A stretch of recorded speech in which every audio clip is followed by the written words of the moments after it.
ഇവിടെയാണ് സഭയും മാർക്സിസവും തമ്മിലുള്ള പ്രധാന വ്യത്യാസം.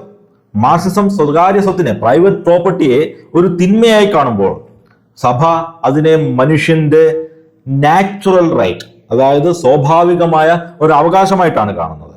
ശ്രദ്ധിക്കണേ, നാച്ചുറൽ റൈറ്റ് എന്നാണ് പറയുന്നത്, അൺലിമിറ്റഡ് അല്ലെങ്കിൽ അനിയന്ത്രിതമായിട്ടുള്ള ഒരു അവകാശമെന്നല്ല.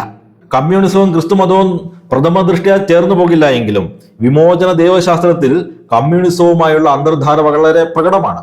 അതുകൊണ്ടാണ് വിമോചന ദൈവശാസ്ത്രത്തിന്റെ വ്യക്താക്കളിൽ പലരെയും കമ്മ്യൂണിസ്റ്റുകളായി നമ്മൾ തെറ്റിദ്ധരിക്കുന്നത്. ഇവിടെയാണ് നമ്മൾ ശ്രദ്ധിക്കേണ്ടത്.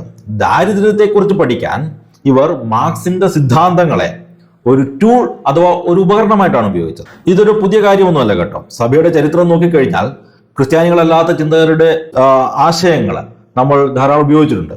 ഉദാഹരണത്തിന് വിശുദ്ധ തോമസ് അക്വിനാസ് തന്റെ തിയോളജി എഴുതാൻ അരിസ്റ്റോട്ടിലിയൻ ഫിലോസഫിയാണ് ഉപയോഗിച്ചത്.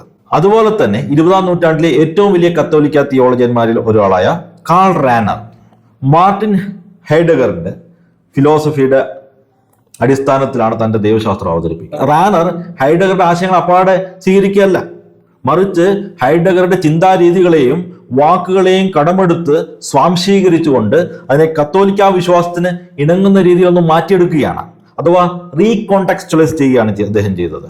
ഇതേ യുക്തിയാണ് വിമോചന ദൈവശാസ്ത്രത്തിന്റെ വക്താക്കളും പറയുന്നത്. അവർ പറയുന്നു, ഞങ്ങൾ മാർക്സിന്റെ നിരീശ്വരവാദം എടുക്കുന്നില്ല, പക്ഷേ മുതലാളിത്തത്തെ വിമർശിക്കാൻ മാർക്സിന്റെ സോഷ്യോളജി ഉപയോഗിക്കുന്നു എന്ന്. അതായത് മാർക്സിസത്തെ ഒരു സോഷ്യൽ സയൻസായി പരിഗണിച്ചുകൊണ്ട് ഉപയോഗിക്കുന്നു എന്ന്.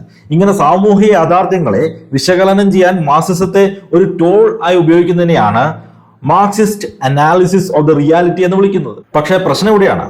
Liberation theology is a house built on the shaky ground of Marxism. ലളിതമായി പറഞ്ഞാൽ മണലിന്മേൽ പണിത ഒരു വീടാണ് ഈ ലിബറേഷൻ തിയോളജി. മാർക്സിസം പരാജയപ്പെടുന്നിടത്ത് അതിനെ അടിസ്ഥാനമായി പണിതുയർത്തിയ ഈ തിയോളജിയും അനിവാര്യമായി പരാജയപ്പെടുകയാണ്.